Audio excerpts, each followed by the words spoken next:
പാലക്കാട് ഇന്നും ആഘോഷങ്ങൾ കെങ്കേമമായി നടക്കുകയാണ്. മധുരം വിളമ്പി രാഹുൽ തന്റെ വിജയം ആസ്വദിക്കുകയാണ്.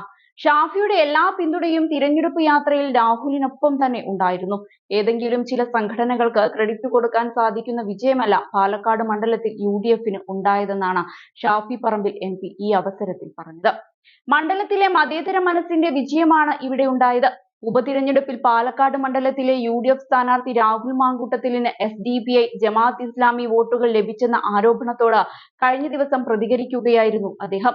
SDPI ജമാഅത്ത് ഇസ്ലാമി തുടങ്ങിയ പ്രസ്ഥാനങ്ങൾക്കൊന്നും ഒരാൾ പോലും വോട്ട് ചെയ്യാനില്ലാത്ത പ്രദേശങ്ങളിലും UDF-ന്റെ വോട്ട് ഉയർന്നിട്ടുണ്ട്.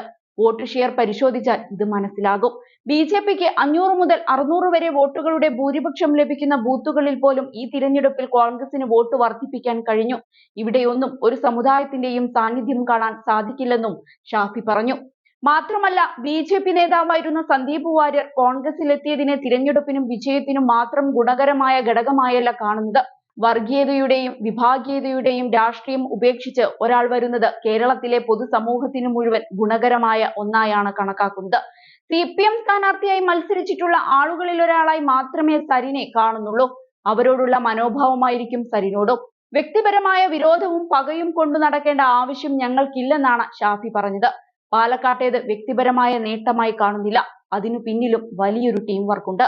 പാർട്ടിയുടെ ഉന്നത നേതൃത്വം മുതൽ ബൂത്ത് പ്രസിഡന്റുമാർ വരെ ടീമായി പ്രവർത്തിച്ചതിന്റെ ഇമ്പാക്റ്റ് ആണ് ഈ വിജയമെന്നും ഷാഫി എടുത്തു പറഞ്ഞു. ഏതായാലും പാലക്കാട് ഉപതിരഞ്ഞെടുപ്പിൽ രാഹുൽ മാങ്കൂട്ടത്തിലിന്റെ കൂറ്റൻ വിജയത്തോടെ കോൺഗ്രസിലും കൂടുതൽ കരുത്തനായിരിക്കുകയാണ് വടകര MP. ഉപതിരഞ്ഞെടുപ്പ് പ്രഖ്യാപിച്ചതു മുതൽ താൻ നേരിടേണ്ടി വന്ന വിമർശനങ്ങൾക്ക് മുഖമടച്ച മറുപടി നൽകാനായതിന്റെ ആത്മവിശ്വാസം മാത്രമല്ല പാലക്കാട് വിജയത്തോടെ ഷാഫി എന്ന യുവ നേതാവ് നേടിയിരിക്കുന്നത്. മറിച്ച് കേരള രാഷ്ട്രീയത്തിൽ തന്റെ സ്ഥാനം അരക്കെട്ടുറപ്പിക്കുക കൂടി ചെയ്തിരിക്കുകയാണ് അദ്ദേഹം. ലോക്സഭാ തിരഞ്ഞെടുപ്പ് കാലത്ത് അപ്രതീക്ഷിതമായിട്ടായിരുന്നു വടകരയിൽ ഷാഫിയുടെ സ്ഥാനാർത്ഥിത്വം കോൺഗ്രസ് പ്രഖ്യാപിക്കുന്നത്.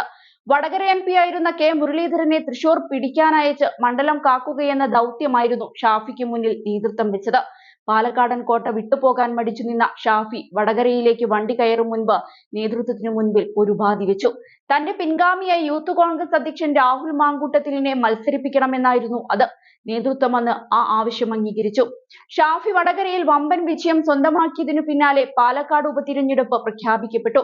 പറഞ്ഞുറപ്പിച്ചതുപോലെ രാഹുലിന്റെ പേര് ഷാഫി മുന്നോട്ട് വെക്കുകയായിരുന്നു. എന്നാൽ ഷാഫിയുടെ ഈ നിർദ്ദേശം പാർട്ടിയിൽ അംഗീകരിക്കപ്പെട്ടില്ലെന്ന് മാത്രമല്ല, ജില്ലാ ഘടകം ഒന്നടങ്കം ഷാഫിയുടെ ആവശ്യം അങ്ങ് തള്ളി. ഇന്ന് രാഹുലിനു വേണ്ടി ഷാഫിക്കൊപ്പം തോളോട് തോൾ ചേർന്ന് പ്രവർത്തിച്ച MP VK ശ്രീകണ്ഠൻ ഉൾപ്പെടെ രാഹുലിനെ അംഗീകരിക്കാൻ തയ്യാറായില്ല. മുതിർന്ന നേതാവ് K മുരളീധരന്റെ പേരായിരുന്നു ഒറ്റക്കെട്ടായി നേതാക്കൾ നിർദ്ദേശിച്ചത്.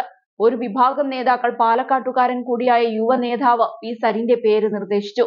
എന്നാൽ തന്റെ ആവശ്യത്തിൽ നിന്നും ഒരടി പിന്നോട്ടു പോകാൻ ഷാഫി ഒരുക്കമായിരുന്നില്ല.